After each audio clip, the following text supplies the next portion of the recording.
آ رہی ایک اہم موضوع سامنے آتا ہے، وہ ہے کیا لوگوں کا بہانہ کرنا. کیا کیسے کیسے بہانے لوگ کرتے ہیں اور کیسے حالات میں بہانہ کرتے ہیں، اور عام طور سے مشکل حالات ہی میں لوگ بہانہ کرنا شروع کرتے ہیں. بہانے کبھی اچھے پیش کرتے ہیں، کبھی بہانے اگر اچھا بہانہ بھی پیش کرے لیکن وہ بھی باطل ہوتا ہے اگر حق کی حمایت نہ ہو. مثلا کوئی یہ بہانہ پیش کرے کہ میرے اوپر حج واجب ہے، پہلی بار حج واجب ہوا ہے، اتنا لمبا سفر کر کے آئے ہیں، حج کیسے چھوڑ دے بیچ میں؟ واجب حج کیسے چھوڑ دیا جائے؟ بھلا واجب حج کو چھوڑا جا سکتا ہے؟ تو ہاں، نارمل حالات میں نہیں چھوڑا جا سکتا. بزنس کے لیے، تجارت کے لیے، دوسرے کام کے لیے واجب حج کو چھوڑا نہیں جا سکتا. لیکن اگر وقت کا امام یہ کہہ رہا ہے کہ حج کو چھوڑو اور حق کی حمایت کے لیے نکلو، بھیڑ بکریوں کی قربانی دینے کے بجائے خود کو قربان کرنے کے لیے نکلو، تو اب کیا ہوگا؟ اب بھی حج کا بہانہ چلے گا؟ یا مدینے میں لوگ یہ بہانہ کر رہے تھے کہ نکل تو رہے ہیں لیکن بچنے والے نہیں ہیں. امام حسین کے لیے بھی کر رہے تھے، آگے امام حسین کو سمجھانے کی بھی کوشش کر رہے تھے. امام حسین کو سمجھانا، جیسے ہم لوگ بھی اللہ کو کبھی کبھی سمجھاتے ہیں کہ تجھے معلوم نہیں یہ اس زمانے میں روزہ، ایسی نماز کچھ چینج ہو جائے، کچھ تبدیل ہو جائے، ایسے نہیں چل رہا ہے، یہ نہیں ہونا چاہیے. اس زمانے میں پردہ رہا ہوگا لیکن آج کے زمانے میں پردہ وردہ جو ہے اس سے نہیں زندگی چلے گی. بہت سارے چیزیں پیش کرتے ہیں، اللہ کو سمجھاتے ہیں، رسول اپنے اعتبار سے خوب سمجھا لیتے ہیں اور سمجھا کے پھر وہی خود بھی سمجھ بھی لیتے ہیں اور اسی پر عمل کرنا بھی شروع کرتے ہیں. تو امام حسین کو بھی سمجھا رہے تھے اور بڑے خلوص سے بھی سمجھا رہے تھے. سب کچھ سمجھانا چل جاتا ہے، وہ ساری چیزیں اگرچہ بڑے ایمان کی نشانی نہیں ہے، لیکن اگر آخر میں امام حسین علیہ السلام کے ساتھ آ جاتے تو یہ ساری چیزیں جو ہیں پھر بھی وہ پاک ہو سکتی تھیں، اس کا اثر ختم ہو سکتا تھا. لیکن یہ سمجھا کے خود بیٹھ گئے، یہ بہانہ کر کے کہ اس وقت تو فائدہ نہیں ہے، اس وقت حسین ابن علی کے ساتھ کھڑے ہونے کا کوئی فائدہ نہیں ہے کیونکہ مارے جائیں گے. یہ تھوڑے سے لوگ لے کے نکل رہے ہیں، کیا ہوگا؟ اتنی بڑی حکومت کے مقابل میں 70-80 لوگ اگر جا رہے تو یہ کیا کر لیں گے؟ تو ان کے ساتھ جانے کا بھی کوئی فائدہ نہیں ہے. پورا سمجھا کے پھر بیٹھ گئے. یہی آیتیں وہاں بھی پڑھی جا سکتی ہیں. یہ ان لوگوں کو یقین تھا کہ یہ جا رہے ہیں تو مارے جائیں گے، یہ پلٹنے والے نہیں، نہ یہ مکہ پلٹیں گے نہ یہ مدینے پلٹیں گے. یہ تو امام حسین کو بھی معلوم تھا کہ نہیں پلٹیں گے. امام حسین مدینے ہی سے یہ کہتے ہوئے جا رہے تھے کہ ان اللہ شاء یرانی قتیلا، اللہ چاہتا ہے کہ میں قتل ہوں. تو امام حسین کو بھی معلوم تھا، یہ نہیں کہ آپ ہی کو پتا ہے، امام حسین کو معلوم تھا. صلح حدیبیہ تو پلٹ کے آئے، امام حسین تو واقعاً پلٹ کے آنے والے نہیں تھے. لیکن کیا وہ بہانہ ٹھیک ہے کہ امام حسین اگر نہیں مان رہے تو جانے دیں، آپ میری بات نہیں مانیں گے تو ٹھیک ہے، ہم آپ کے ساتھ نہیں آئیں گے. ان کی دلیل، سب سے بڑی دلیل کیا ہوتی ہے کہ آپ امام ہی صحیح، آپ رسول اللہ کے فرزند صحیح، آپ پنجتن پاک کی آخری فرض صحیح، اگر آپ میری بات مانتے ہیں تو آپ ٹھیک ہے، بہت اچھا ہے، لیکن آپ میری بات نہیں مانیں گے تو ہم آپ کے ساتھ نہیں آئیں گے. یہ مشکل ہوتی ہے. اب یہاں پہ قرآن کے چند بہانے ہیں، چونکہ یہ بہت ہی ضروری موضوع ہے اور بعد میں یہ موضوع ابھی بھی بار بار پیش آتا رہتا ہے، اس پہ بہت توجہ کریں. اور یہ ہم نمونے قرآن کے پیش کر رہے ہیں، آپ اپنے اعتبار سے اپنے ڈھونڈ لیں، ہم بھی اپنے اعتبار سے ڈھونڈ لیں کہ ہم کیا بہانے کرتے ہیں اور لوگ کیا بہانے کرتے ہیں. جب انبیاء آ کر لوگوں کے سامنے کوئی صحیح بات پیش کرتے تھے، ان کا بہانہ کیا تھا؟ ایک جو میں نے اشارہ کیا، جو جلدی آگے بڑھ جاتا ہوں، کہ وہ آ کر بہانے کرتے تھے بزرگوں کی، ہمارے بزرگوں کی رسم یہ تھی لہذا آپ کی بات نہیں مانیں گے. آیت پڑھی تھی آپ کے سامنے نا، قرآن میں تقریباً 9 جگہوں بھی آیا ہے، لیکن ابھی ہمارے ساتھ سورہ زخرف کی تئید اور اس سے پہلے بھی آ چکا ہے، سورہ بقرہ میں بھی موجود. انا وجدنا آباءنا علی امۃ وانا علی آثارہم مقتدون. ہم نے اپنے آباء و اجداد کو اس حالت میں پایا ہے اس کام میں، تو ہم انہی کی اقتدا کریں گے کیا؟ انہی کو فالو کریں گے. ہم اپنے آباء و اجداد کو فالو کر رہے ہیں. یہ بہت ہی اچھا بہانہ ہے کہ ہم جو کچھ کر رہے ہیں اپنے آباء و اجداد سے کر رہے ہیں. یہ بہانہ حرام سے حرام کام کرنے کا، نجس سے نجس کام کرنے کا، گمراہی سے گمراہی کے کام کرنے کا ایک بہانہ ہوتا ہے کہ بھئی یہ تو کرتے آئے ہیں، ہمارے بزرگ لوگ کرتے ہیں لہذا ہم کر رہے ہیں. یہ بہانہ ہوتا تھا، یہ دنیا میں بہانہ ہے۔ پھر یہی لوگ آخرت میں کیا بہانہ کر، یہ بہت ہی عجیب ہے، یہ غور سے سنیں۔ یہی لوگ جو دنیا میں یہ بہانہ کر رہے تھے کہ ہمارے آباء و اجداد یہ کرتے تھے کہ ہم نبیوں کی بات نہیں مانیں گے، رسول اللہ کی بات نہیں مانیں گے کیونکہ ہمارے آباء و اجداد یہ کہتے تھے، آخرت میں وہ کیا کہیں گے؟ آخرت میں جائیے سورہ احزاب کی آیت ہے، آیت نمبر 67۔ آخرت میں جا کے یہ کہیں گے کہ ربنا اننا اطعنا سادتنا و کبراءنا فاضلونا السبیل، پروردگارا ہمارے بزرگوں نے ہمیں گمراہ کیا تھا۔ آخرت کا بہانہ یہ ہے۔ دنیا میں بہانہ یہ کر رہے کہ اللہ کے دین پہ اس لیے نہیں آئیں گے کیونکہ ہمارے بزرگ لوگ ایسا نہیں کرتے، ہم تو اپنے بزرگوں کی بات مانیں گے۔ آخرت میں جب پکڑے جائیں گے کہ بھائی تمہارے بزرگ زیادہ اہم تھے یا نبی زیادہ اہم تھا، تمہارے بزرگوں کی باتیں زیادہ اہم تھی، تمہاری رسمیں زیادہ اہم تھی، یا اتنے مخلص اور خالص انبیاء کی باتیں زیادہ اہم تھی، اور آخرت میں ساری چیزیں سامنے آ جائیں گی، تو وہ کیا کہیں گے؟ ربنا اننا اطعنا سادتنا و کبراءنا، پروردگارا ہم نے تو اپنے بزرگوں کی اطاعت کی، اپنے بڑے لوگوں کی اطاعت کی، فاضلونا السبیل، تو ان ہمارے بزرگوں نے ہمیں گمراہ کر دیا۔ میں تھوڑی نہیں گمراہ ہوتا، بزرگوں کی وجہ سے گمراہ ہو گیا۔ اللہ اکبر، تو مجھے نہیں پکڑ، جا کے میرے بزرگوں کو پکڑ لے۔ یہ تو محشر کا منظر بہت ہی دردناک منظر ہوگا اور بہت ہی انسان کے دل کو ہلا دینے والا منظر ہوگا کہ محشر میں اللہ اکبر قیامت میں انسان ہر ایک کو اپنا فدیہ بنا کے خود کو بچانا چاہے گا، اور کس کو یہ قرآن نے بیان کیا ہوا ہے، حتیٰ ماں باپ کو بھی۔ ابھی دیکھیں ہر ماں باپ، اللہ اکبر، یہاں پر ماں باپ اگر بچہ مثلا اس کو کوئی تکلیف ہو جائے، ماں باپ کے بچے کی کوئی تکلیف ہو جائے تو ماں باپ کہتے ہیں کہ میری جان چلی جائے لیکن میرا بچہ بچ جائے، یہ بیماری مجھے لگ جائے لیکن میرے بچے کو کوئی بیماری نہ ہو۔ ہر طرح کی قربانی ماں باپ اپنے بچے کو دینے کے لیے تیار ہوتے ہیں، میری جان بھی چلی جائے لیکن میرا فرزند بچ جائے، کرتے ہیں نا یہ۔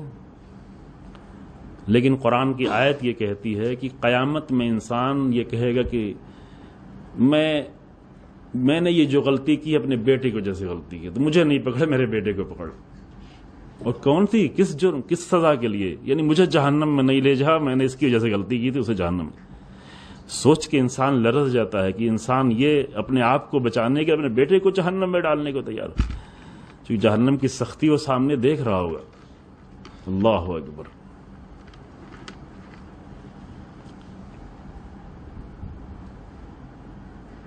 انسان کیا ہے وہ آیت، یودو کا لفظ میں استعمال ہوا ہے کہ انسان یہ آرزو کرے گا، اس کے دل کی یہ آرزو ہوگی کہ میں بچ جاؤں، میرا فدیہ میرے ماں بن جائے، میرا باپ بن جائے، میری بیوی بن جائے، میرا بچہ بن جائے، میری اولاد بن جائے، لیکن میں بچ جاؤں کسی طرح سے۔ جی ہاں، یومئذ یود المجرمین، اللہ، جی ہاں، کہ فدیہ بن جائے۔ یہ آپ اس میں بھی پڑھیں گے مناجات امیر المومنین میں، جس دن انسان ماں باپ سے فرار کر رہا ہوگا، بچوں سے فرار کر رہا ہوگا، اور اس دن یہ آرزو کر رہا ہو کہ میں بچوں، اور اللہ اکبر۔ تھوڑا سوچیں اپنے آپ کو، جو بزرگ لوگ ہیں خاص کر وہ سوچیں، جن کے بچے نہیں وہ بھی نہیں سمجھ پائیں گے اس بات کو، جب ان کے بچے ہوں گے تب سمجھیں گے کہ اپنے بچوں کے لیے ہر طرح کی انسان قربانی دینے کو تیار ہوتا ہے، لیکن قیامت کے دن یہ چاہے گا کہ میرا بچہ بھی جائے لیکن میں بچ جاؤں۔ اللہ محفوظ رکھے اس عذاب سے۔ امیر المومنین نے پناہ مانگی ہے، اللہم انی اسألک الامان یوم یعد المجرمون، جب مجرم لوگ یہ چاہیں گے کہ میں فدیہ بن جاؤں، لوگ فدیہ بن جائیں۔ پروردگارہ سب کو امان میں رکھے، آپ سب کو امان میں رکھے، انسان کو ایسا نہ کرنا پڑے کہ میں بچ جاؤں میرا بچہ جہنم میں جائے۔ کیسے انسان تو ابھی تو تصور بھی نہیں کر سکتا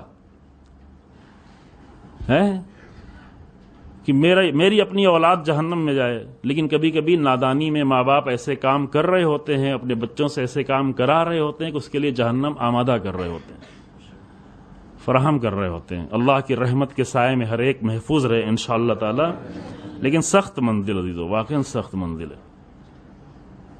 تو یہی لوگ جو اس دنیا میں رسول اللہ کے سامنے بہانے کر رہے تھے کہ آپ یہ کیا لے کے آئے، ہم تو اپنے آباء و اجداد کی پیروی کرتے ہیں، وہی لوگ قیامت میں کہیں گے کہ انا اطعنا سادتنا و کبرانا، یہ تو ہمارے بزرگوں نے ہمیں گمراہ کر دیا فاضلون السبیل، انہوں نے گمراہ کر دیا۔ بزرگوں نے یہ رسمیں قائم کی تھی۔ دین کے نام پر بہت ساری رسمیں ہیں جو اصل دین سے انسان کو دور کر رہی ہیں۔ کہیں گے یہ تم کیوں کر رہے تھے؟ کہ ہمارے بزرگوں نے یہ کیا ہوا تھا۔ بزرگوں نے کیا ہوا تھا، تمہاری عقل کہاں تھی؟ سن قرآن نے یہی سوال کیا ہوا ہے کہ ممکن ان کے وہ جاہل نہیں ہوں، پہلے زمانے کے لوگ جاہل نہیں ہوں، واقعی بزرگ لوگ جاہل نہیں ہوں، یا ان کے پاس عقل نہ رہی ہو، سمجھتے ہی نہیں رہتے، ان کو تو تھوڑا چھوٹ مل جائے گی چونکہ وہ بیچارے جاہل تھے، ان کے پاس دین نہیں پہنچا تھا، ان کے پاس ہدایت صحیح طریقے سے نہیں پہنچی تھی، ان کو تو کچھ ڈسکاؤنٹ مل جائے گا، لیکن تمہارے پاس تو عقل ہے، تمہارے پاس تو دین ہے، ہم تو 21ویں صدی میں زندگی گزار رہے ہیں۔ رسول اللہ سے پہلے والے اگر کہیں گے کہ ہم اس گمراہی میں اس لیے تھے کہ ہمارے پاس یہی تھا، تو اب تو رسول اللہ سامنے آ گئے ہیں، اب تو رسول اللہ توحید بیان کر رہے ہیں، تو یہ بہانے ہوں گے۔ اور کیا بہانہ ہوگا؟ ایک بہانہ قرآن یہ بیان کرتا ہے کہ لو شاء اللہ ما اشرکنا ولا آباؤنا، اگر اللہ چاہتا تو میں تو مشرک ہی نہیں ہوتا۔ تو یہ بہانہ، اگر اللہ ہی چاہتا تو میں مشرک نہ ہوتا، اللہ اگر چاہتا تو ہمارے آباء و اجداد بھی مشرک نہیں ہوتے، تو اللہ تو ہی نے چاہا ہے تبھی میں مشرک تھا، تو مجھے جہنم میں کیوں ڈال رہا ہے؟ اللہ اکبر۔ اسی لیے کہا زبان بند کر دی جائے گی، الیوم نختم علی افواہہم، یہاں وہ بہانے یہاں پہ نہیں چلنے والے ہیں۔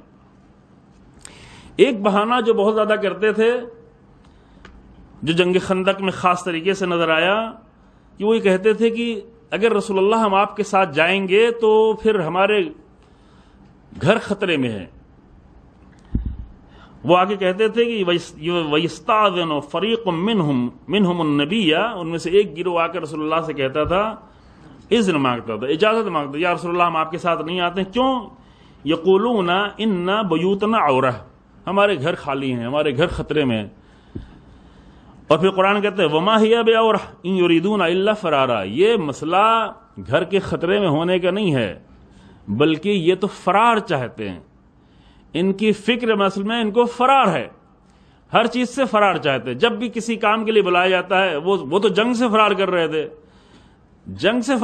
تھے، کسی کو اور کام کے لیے بلایا جاتا ہے کہ آپ اس میٹنگ میں آ جائیں، فرار، اس کام میں آ جائیں، فرار، یہاں پہ حصہ لیں، فرار، یہاں پہ چند پیسے خرچ کر دیں، فرار، آگے افطار میں شریک ہو جائیں، فرار۔ اصل میں بہانے جو لاتے ہیں، کس لیے بہانے لاتے ہیں؟ اصل میں فرار کرنا چاہتے ہیں، ہر کام سے فرار، انسانیت کی کوئی خدمت کریں، فرار۔ سورہ احزاب کی آیت نمبر 13، ان یریدون الا فرارا، یہ صرف اور صرف فرار چاہتے ہیں، بہانے اس لیے آ رہے۔ ایک بہانہ ان کا کیا تھا؟ یہ قرآنی بہانے سن لیں، پھر میں نے عرض کیا کہ ہم لوگ اپنے اپنے بہانے خود سوچیں، یہ کس بہانے سے نہیں آتے، کس بہانے سے انسان ایک نماز میں بھی شریک نہیں ہو پاتا، ایک کار خیر میں اپنے آپ کو شریک نہیں ہونے دیتا۔ بہانہ تو کوئی نہ کوئی ہوتا ہے نا؟ بہانے میں بیان نہیں کروں گا، لیکن اپنے اپنے بہانے انسان خود ہی سوچ لے۔ جی ہاں، ایک بہانہ وہ لاتے تھے، مقدس بہانہ،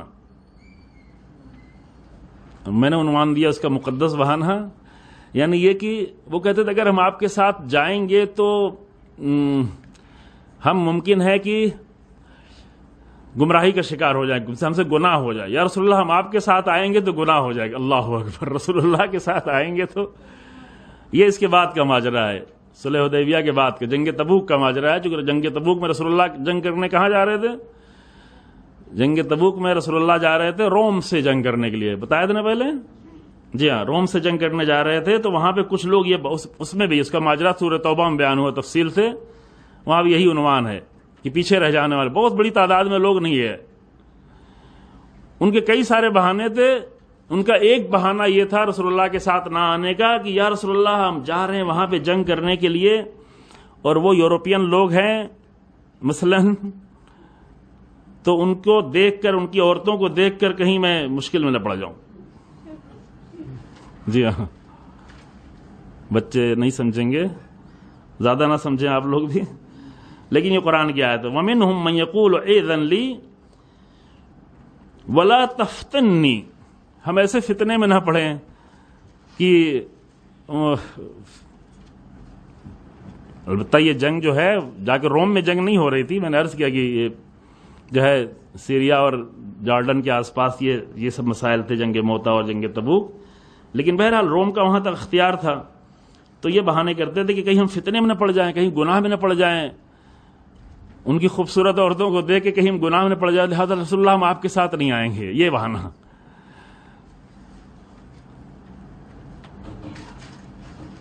خوب، یہ سورہ توبہ کی آیت نمبر 49. ایک بہانہ جو ہے شیطانی بہانہ تھا. شیطانی بہانہ کیا تھا؟ شیطانی بہانہ قرآن نے پہلا، جیسے شیطان نے بہانہ کیا تھا کہ میں، اب یہ بات شاید آپ لوگوں سے تھوڑا کم مربوط ہو، لیکن اپنے اپنے اعتبار سے انسان سوچ سکتا ہے کہ شیطانی بہانہ یہ تھا کہ انا خیر منہ، میں سجدہ نہیں کروں. کیوں سجدہ نہیں کروں گا؟ اللہ کہہ رہا ہے کہ سجدہ کرو، لیکن شیطان کہہ رہا ہے کہ میں سجدہ نہیں کروں گا. کیوں سجدہ نہیں کروں؟ انا خیر منہ، میں شیطان سے بہتر ہوں. کیوں بہتر ہو؟ اس لیے خلقتنی من نار و خلقتہ من طین، میں آگ سے پیدا ہوا ہوں، وہ مٹی سے پیدا ہوا ہے، لہذا میں اس کے سامنے سجدہ نہیں کروں گا. یہ کون سا بہانہ ہے؟ شیطانی بہانہ. جیسے بعض لوگ کہتے ہیں کہ میں مسجد میں کیوں نماز پڑھنے نہیں آتے؟ کہتے ہیں وہ فلاں مولوی، میں اس سے بڑا معلم ہوں. مولویوں کا بہانہ ہی ہے کہ میں بڑا عالم ہوں، میں اس کے پیچھے کیسے نماز پڑھوں گا؟ تو یہ کون سا بہانہ ہے؟ اس کا نام ہے شیطانی بہانہ، اپنے آپ کو بڑا سمجھنا. یعنی حیرت ہوتی ہے، بعض لوگ بالکل مسجد کے بغل میں ان کے گھر ہوتے ہیں، قریب میں 4 قدم پہ گھر ہوتے ہیں، جب ان کو نماز پڑھانے کو کہا جائے تو نماز پڑھانے آ جاتے، سب سے کہتے ہیں سب نماز میں شریک بھی ہو، خود نماز میں شریک نہیں ہوتے. بہانہ کیا ہوتا ہے کہ میں تو بہتر ہوں. یہ جو کہہ رہا ہے کہ میں بہتر ہوں تو یقینی طور پر یہ پست ہے. اور یہ مولوی نہیں، کوئی بھی انسان اگر اپنے آپ کو دوسروں سے بہتر کہے کہ میں اپنی بیوی سے بہتر ہوں کیونکہ میں گھر چلا رہا ہوں، میں کما کے لا رہا ہوں، تو پھر یہ پست آدمی. میں اپنوں سے بچوں سے بہتر ہوں کیونکہ میں بڑا ہوں، تو یہ پستی ہے. کیا ہے؟ یہ پستی ہے. اس بہانے سے اپنی بات بنوانا، اسے بہانہ قرار دینا کچھ ظلم کرنے کا، کچھ اور کرنے کا، چاہے وہ مولوی ہو، چاہے وہ اپنے آپ کو عالم کہتا ہو، عالم تو نہیں ہوگا، چاہے کوئی بھی ہو، اگر یہ کہے کہ میں خاص ہوں، یہ میرے پاس ہونا چاہیے، میں بڑا ہوں، تو بڑا تو رسول اللہ بھی اپنے آپ کو نہیں کہتے تھے.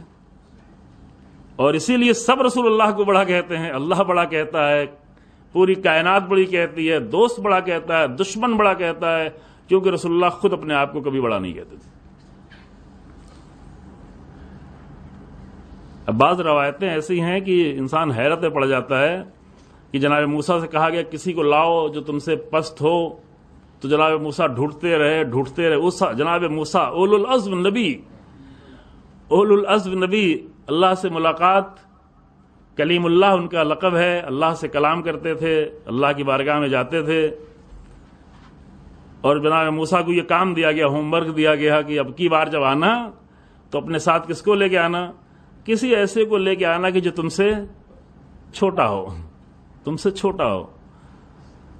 اب یہ کام اگر ہمیں دیا جاتا تو ہم ہر ایک کو پکڑ کے پوری قوم کو پکڑ کے لے جاتے، سب مجھ سے چھوٹے ہیں، چونکہ میں مولوی ہوں. لیکن یہ ایک مولوی کر سکتا ہے، موسیٰ نہیں کر سکتے. موسیٰ اب کتنے دن کا ہوم ورک تھا مجھے نہیں معلوم، یہ کتنے دن بعد بلایا گیا تھا، ہفتے بعد بلایا گیا تھا، مہینے بھر بعد بلایا گیا تھا. موسیٰ ہر ایک پر نظر کر رہے ہیں، ڈھونڈتے جا رہے ہیں. انسانوں کو ڈھونڈ کے تھک گئے، لیکن کسی کو نہیں کہہ پائے کہ یہ مجھ سے چھوٹا، اسے اپنے ساتھ لے چلو. پھر جانوروں کو ڈھونڈنے لگے کہ کسی کو لے کے چلیں اپنے ساتھ، کسی کو تو اپنے ساتھ لے کے چلیں. انبیاء یوں ہی نبی نہیں ہوتے عزیزو. 3,500 سال گزر جانے کے بعد یوں ہی نہیں حضرت موسیٰ کو اتنے احترام سے یاد کیا جا رہا. ہم لوگوں کو تو کوئی نہیں یاد کرے، جو ہم ہر ایک کچھ سے اپنے آپ کو بڑا سمجھتے ہیں، اس لیے ہم یاد کرنے کے لائق ہی نہیں. لیکن موسیٰ نہ کسی جانور کو پکڑ کے لے جا سکے، نہ کسی انسان کو پکڑ کے لے جا سکے. موسیٰ کیا ہے؟ تنہا آ گئے، کوئی نہیں ملا. نہیں پروردگار، اب کوئی نہیں ملا، کیونکہ کیا پتا کہ کس کا کون سا عمل کتنا عظیم ہو. تیری نظر میں کس کا کون سا عمل کتنا عظیم ہو. یہ عزیزو صرف سننے اور کہنے کی باتیں نہیں ہیں، یہ سمجھنے کی بات ہے. یہ ہمیں بھی سمجھنا چاہیے، کسی اور آ کر آپ کے سامنے کہیں نہیں، آپ سب کو سمجھنا چاہیے کہ جب بھی انسان اپنے آپ کو کسی سے بہتر اور بڑا سمجھنے لگتا ہے، اس کے بہت سارے نتیجے آنے لگتے ہیں. دوسروں کو حقیر سمجھتا ہے، دوسروں کو ذلیل کرتا ہے، دوسروں کی غیبتیں کرتا ہے، دوسروں کی تہمتیں لگاتا ہے، اپنے گھر والوں کو پریشان کرتا ہے، ڈکٹیٹر بن جاتا ہے، سب کچھ کرتا ہے. کیوں؟ اس بیماری کی وجہ سے کہ اپنے آپ کو بہتر سمجھ رہا ہے.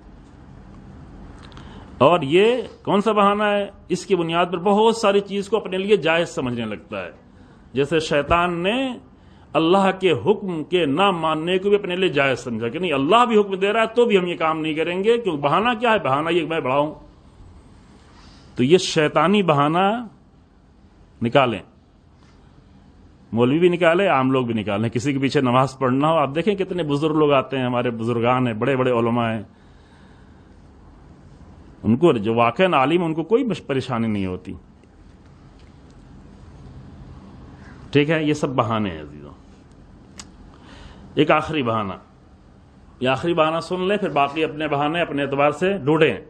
اور یہ بات اس لیے پڑھی جا رہی ہے، خاص کر اس موضوع کے انتخاب کیا، اسی چند آیتوں میں کئی سارے موضوع تھے، پوری ایک تقریر کرنے کے لیے کئی سارے موضوع تھے، لیکن یہ موضوع خاص کر اس لیے انتخاب کیا گیا کہ اس مشکل میں ہم سب شکار ہیں.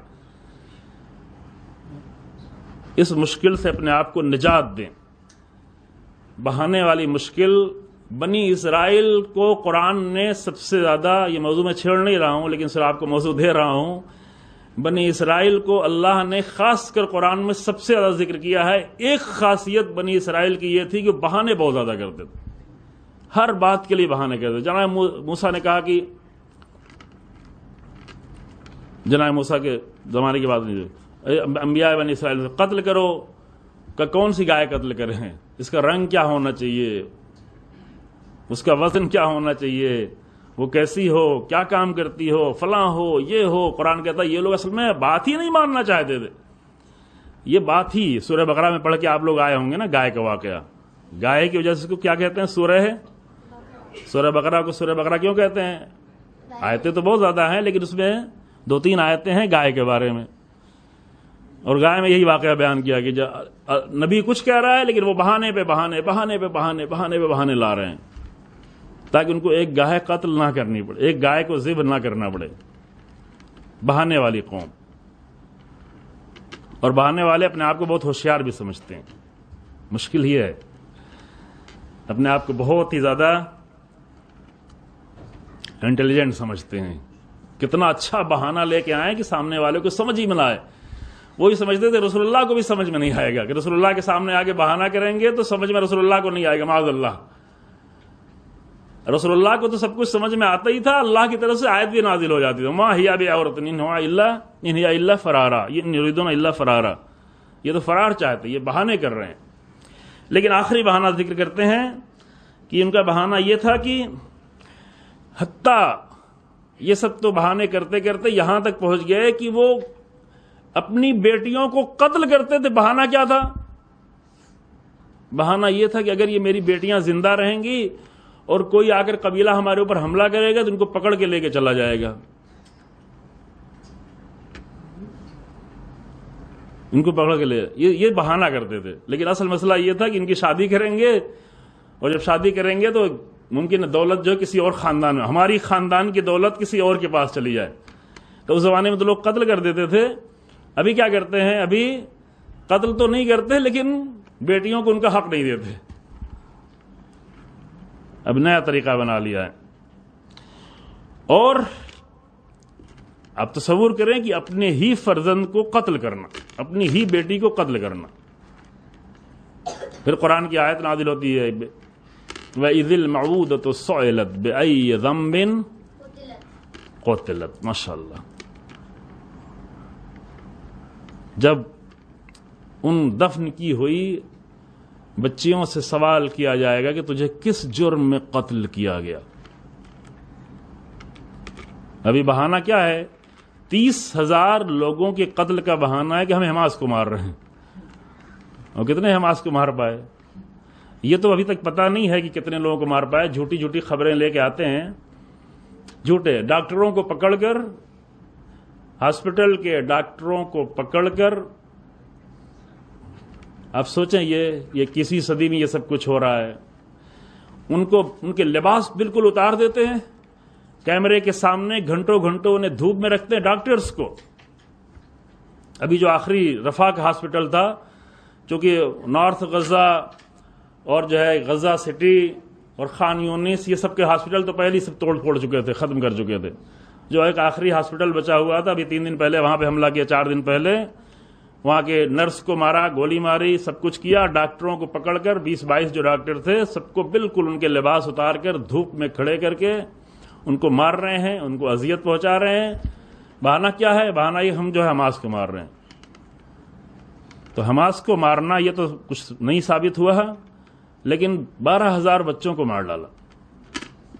بہانہ یہ بِأَيِّ ذَنبٍ قُتِلَتْ. یہ سوال تو ہوگا نا. اس پر ہمیں شاید کوئی اثر نہیں ہو رہا ہو, لیکن فرشتے گریا کر رہے ہوں, امام زمان گریا کر رہے ہوں اس ظلم پر کہ جہاں اتنے چھوٹے چھوٹے بچوں کو اس طرح سے مارا جا رہا ہے. پورے ملک کو تباہ کرنے کا بہانہ, پورے عراق کو تباہ کر دیا. عراق کے ملینوں لوگوں کو, لاکھوں لوگوں کو مار دیا. بہانہ کیا تھا کہ وہاں پر اسلحہ ہے, وہاں پر عام پبلک کو ماس کلنگ کا اسلحہ موجود ہے. تو تمہارے پاس اسلحہ موجود نہیں ہے, اسی اسلحے سے تو مارا. اور بعد میں معلوم ہوا کہ نہیں, کوئی اسلحہ تھا ہی نہیں. بعد میں خود ہی آگے کہا, وہ برطانیہ کا پرائم منسٹر ٹونی بلیئر, اس نے آگے خود ہی کہا کہ نہیں کوئی اسلحہ نہیں. تو پہلے سے بھی ان کو معلوم تھا کوئی اسلحہ نہیں, لیکن اسلحے کے بہانے سے پورے عراق کو تباہ کر دیا, پورے عراق کو. اس بہانے سے کہ اسامہ بن لادن وہاں پہ موجود ہے, پورے افغانستان کو تباہ کر دیا. اور افغانستان میں اسامہ بن لادن نہیں ملا, جا کے پاکستان سے ڈھونڈ کے لائے, وہ بھی جا کے خود ہی بٹھایا ہوا تھا سب کچھ. وہ بھی پتہ نہیں کہ تھا کہ نہیں تھا, کچھ بھی نہیں پتا. تو یہ نہیں کہ ایک انسان کو مار دیا, 4 انسانوں کو مار, پورے ملک کو تباہ کر دیتا ہے اس بنیاد پر کہ ہماری سیاست چلے. سیریا کو کس طرح تباہ کر دیا, اور سیریا میں پہلے یہ منظر آپ لوگوں نے عراق میں دیکھا ہوگا 2012, 13, 14 میں, کہ کس طرح سے ان کے لوگوں کے, عام لوگوں کے کپڑے اتروا دیے جاتے تھے, دھوپ میں رکھا جاتا تھا, ان کو مارا جاتا تھا. یہی منظر ابھی جو ہے ہاسپٹل کے پڑھے لکھے ڈاکٹروں کے ساتھ, جو لوگوں کی جان بچانے کے لیے وہاں پہ ٹکے ہوئے ہیں. بعض یورپین ملکوں کے ڈاکٹرز ہیں کہ وہ جانے کے لیے تیار نہیں, ہماری جان چلی جائے لیکن یہاں پہ لوگوں کی جان بچائی جائے, کوئی بھی ہو. ایسے ڈاکٹروں کو جو لوگوں کی جان بچانے کے لیے 5 مہینے سے زیادہ سے اپنی جان مسلسل خطرے میں ڈالے ہوئے ہیں, ان کو پکڑ کر انہیں ان کے لباس اتار دینا, یہ کون سی انسانیت ہے؟ یہ ہیومن رائٹس کی باتیں جو کی جا رہی ہیں, یہ کون سی انسانیت ہے؟ اگر کوئی مجرم ہے تو اس کو لیکن لباس اتارنا یعنی کیا؟ لیکن یہ سب کچھ کرنے کے لیے کوئی نہ کوئی بہانہ ہوتا ہے. تو یہ تو ظالموں کے بہانے ہیں, لیکن ہمیں دیکھنا ہے کہ ہم کون کون سے بہانے کرتے ہیں اپنی زندگی میں. مظلوموں کی مدد نہ کرنے کا بہانہ کیا ہے؟ بہانہ یہ ہے کہ اگر ہم فیس بک پہ کچھ لکھ دیں گے تو ہمارا فیس بک جو ہے وہ اکاؤنٹ بند کر دیا جائے گا. اس بات کے لیے ہم کچھ نہیں لکھ سکتے, مظلوموں کے لیے کچھ نہیں کر سکتے, اکاؤنٹ بند نہ ہو جائے. ہمارے اقتصاد نہ خطرے میں پڑ جائے, اس کے لیے ہم کچھ نہیں بول سکتے, پورا ملک کچھ نہیں بول رہا ہے. تو ایسے انسان کو زندہ رہنے کی کیا ضرورت ہے کہ جو مظلوموں کے لیے ایک جملہ نہ کہہ سکے کہ اس کی یہ نقصان نہ ہو جائے. تو عزیزو, یہ ساری بہانوں کی دنیا ہے. اور قرآن میں یہاں سورہ فتح میں جہاں ان مومنین کا ذکر کیا ہے, جہاں اتنی عظیم فتح کا ذکر کیا, وہاں پر اس چہرے کو بھی قرآن نے پہچنوایا ہے کہ یہ کون لوگ ہیں کہ جو پیچھے رہ گئے ہیں اور کس طرح کے بہانے کر رہے ہوتے ہیں.